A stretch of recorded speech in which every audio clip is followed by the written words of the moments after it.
Today we're here with Stanford Professor Emeritus Martin Hellman, who is this year's winner of the Association for Computing Machinery's Turing Award, which is widely considered as the Nobel Prize for computer science.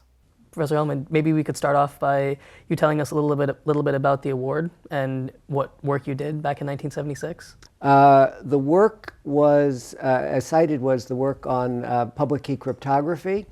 And this is the basis of secure communications on the internet, among other things. And I was surprised actually several years ago, when someone told me, well, you know, it protects trillions of dollars a day in transactions. And I said, oh no, you mean trillions of dollars a year? They said, no, a day. And I went and checked, foreign exchange alone is $4 trillion a day.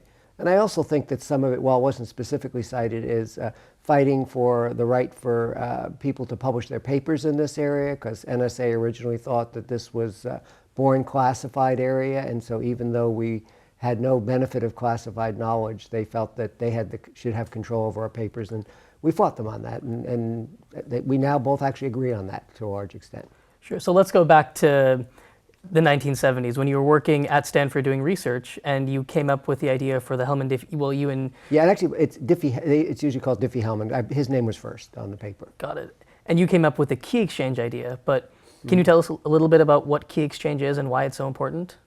Yeah. So in traditional cryptography, we often call it conventional or symmetric cryptography. If you and I want to communicate, and there are people that we listening in, I have to have a courier go from me to you with the key. We then share a common secret key, and as long as the other people don't get it, I can then encode messages, encrypt messages in ways that you can decrypt but no one else can. You also get some authentication, because when you get it properly encrypted from me, you know it came from me and not from some third party. With public key cryptography, we're able to bypass that, and it sounds impossible. Basically, to think of a physical analogy, if you and I are talking back and forth in a crowded room with everyone listening in, no prearrangement, no couriers, I'm able to exchange information with you that no one else is able to get. And then even more amazingly, after we've done that, I can pick someone else in the room and do exactly the same thing, or you and that person can do the same thing. And so it seems to do the impossible. So people often refer to your battle with the NSA to get your work published as the first crypto war. Can you tell us a little bit about how it was fighting the NSA to get your work published and why they didn't want it published?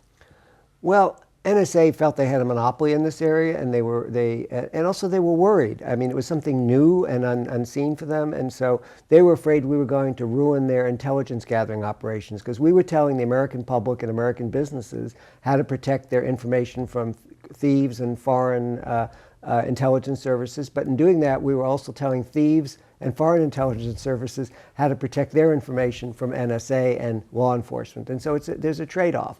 And NSA was very worried that they were going to go dark as a result of this, because they were able to get so much information.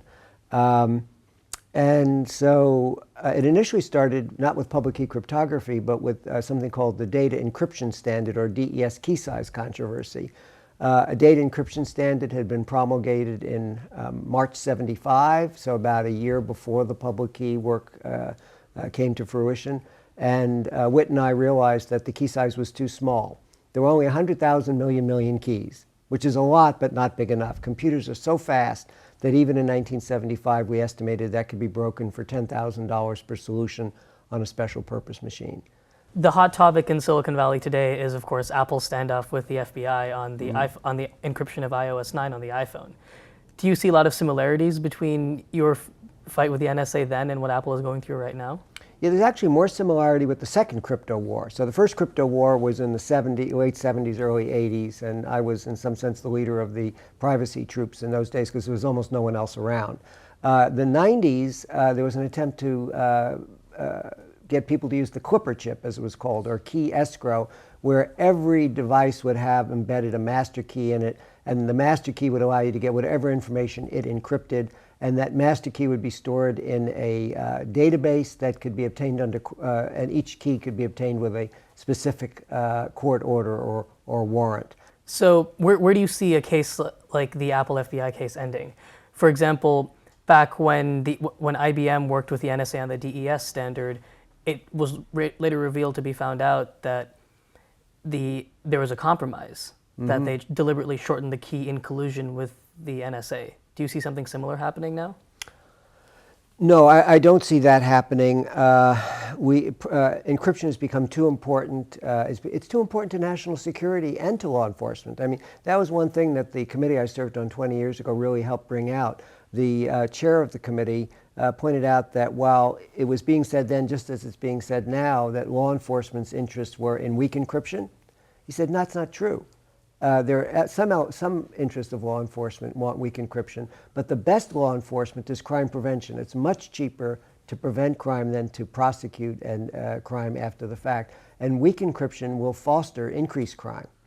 And even from the point of view, if Apple is forced to give in to the FBI's demands, the Justice Department's demands in this case, there is the potential, which I don't think has been looked at adequately, for criminals and terrorists to shift to other platforms.